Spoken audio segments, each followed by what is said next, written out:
नमस्कार बच्चों, कैसे हैं आप सब। आई होप आप सभी अच्छे होंगे और अपना ध्यान रख रहे होंगे। आज मैं आपको एक कहानी सुनाती हूँ। ठीक है। एक बच्चा था रमेश। रमेश की कहानी है ये। एक बच्चा था रमेश, वो अपनी फैमिली के साथ ना एक दिन पार्क में घूमने गया हुआ था। उन्होंने खूब मस्ती की, पिकनिक पे गए हुए थे वो, तो उन्होंने खूब मस्ती की है ना। अपने मम्मी पापा के साथ उन्होंने बहुत अच्छा सा खाना भी खाया, फिर उन्होंने खूब खेला भी। तो खूब मस्ती कर रहे थे वो लोग। तो शाम हो गई। शाम होने होने पे उसके मम्मी पापा ने बोला कि चलो भाई हम अब अपने घर चलेंगे। ठीक है। तो घर जाने लगे। मम्मी पापा ने पैकिंग कर दी, सारा सामान उठा के। जैसे ही वो लोग पार्क के गेट पे पहुँचे, रमेश को आवाज़ आई, रमेश रमेश। कोई बुला रहा था उसे। उसने इधर देखा, उधर देखा, सारी जगह देखा, लेकिन उसे कोई भी नहीं दिखा। उसने सोचा उसे वैसे सुनाई दिया होगा। उसने फिर चलना शुरू कर दिया। अब क्या हुआ, उसको फिर से आवाज़ आई, रमेश रमेश।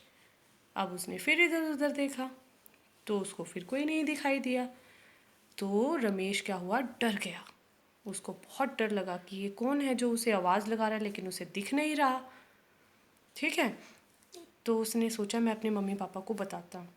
जैसे ही वो मुड़ा अपने मम्मी पापा को बताने के लिए, उसको फिर से आवाज़ आई, रमेश एक बार इधर देखो।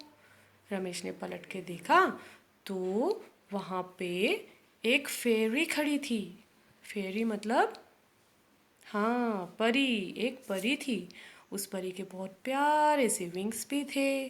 उसके पास एक जादुई छड़ी भी थी और उसने एक ब्राइट कलर की ड्रेस पहन रखी थी। हाँ, तो उसने उसको देख के, और रमेश को बहुत अच्छा लगा। रमेश को वो बहुत अच्छी लगी।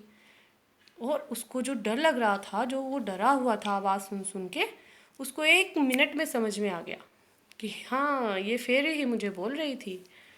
तो रमेश ने उसको देखा, वो बड़ा खुश हुआ और डर उसका बिल्कुल ख़त्म हो गया। तो उसने फेरी ने उसे बोला कि तुम मेरे साथ चलो, गिव मी योर हैंड, अपना हाथ मुझे दो और मैं तुम्हें कहीं लेके जाऊंगी।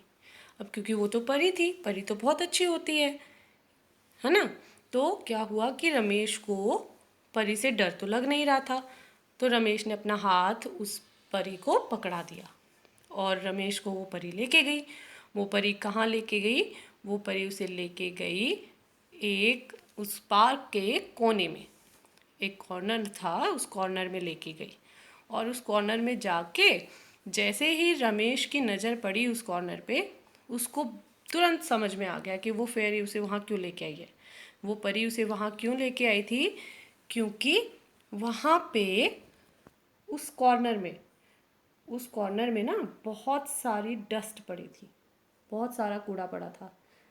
बनाना खाया था उन्होंने, उसके छिलके वहीं फेंक दिए। उन्होंने जो खाना खाया था उसके रैपर्स वहीं फेंक दिए। जो उन्होंने टॉफ़ीज़ खाई थी उनके रैपर्स भी वहीं फेंक दिए।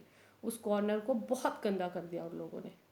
तो रमेश को तुरंत समझ में आ गया कि ये जो परी उसे यहाँ लेके आई है, वो इसलिए लेके आई है कि ये कूड़ा जो तुमने फैलाया है इसे डस्टबिन में डालो। ठीक है। तो रमेश ने क्या किया, रमेश ने वो कूड़ा उठाया और डस्टबिन में डाल दिया। ठीक है।